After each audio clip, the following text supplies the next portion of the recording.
Bonjour, je vous rencontre aujourd'hui sur le staff de la fête de l'UMA. Est-ce que vous pouvez vous présenter et me dire quelles sont vos impressions? Michel Warschawski, militant anticolonialiste israélien de Jérusalem. Mes impressions de la fête, elles sont encore toutes fraîches. Je n'étais qu'à ce rassemblement qui était fort de solidarité,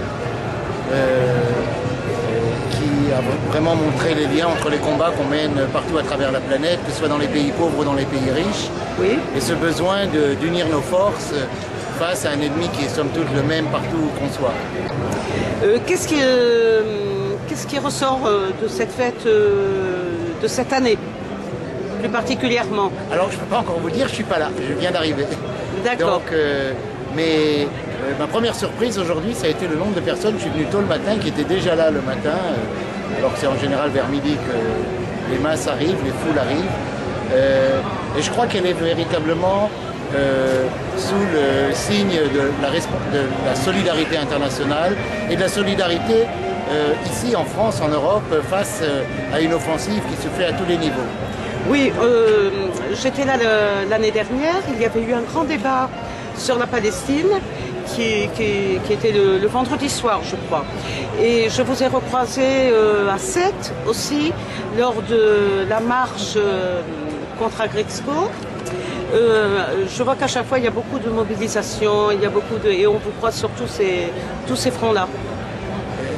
Oui, je crois que, surtout depuis le massacre de Gaza, il y a 1 an et demi, il y a une opinion publique extrêmement large et nouvelle en partie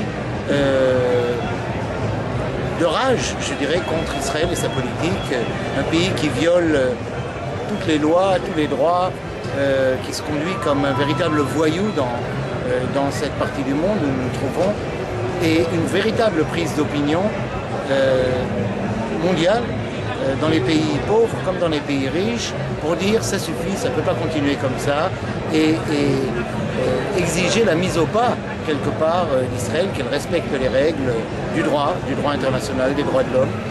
Et la campagne d'Agresso, dans laquelle je suis assez fortement impliqué, est un exemple comment sanctionner et comment appeler à prendre des mesures de sanctions contre Israël pour ne pas respecter le droit.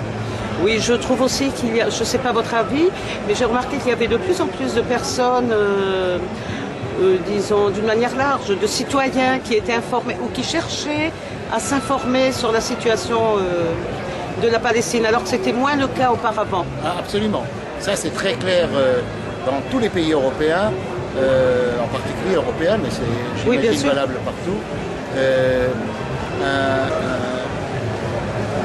Une volonté de s'impliquer, pas simplement de s'informer, de s'impliquer face à un État qu'on perçoit comme un État voyou qui se met en marge des normes, de la bonne conduite, je dirais, internationale. Voilà. Je vous remercie beaucoup. Il n'y a pas de problème. Au revoir. Je vous communique la sympathie, la solidarité de tous mes compagnons, AFS, UGFP, que ce soit Dijon et ailleurs, qui vous connaissent et qui vous estiment beaucoup.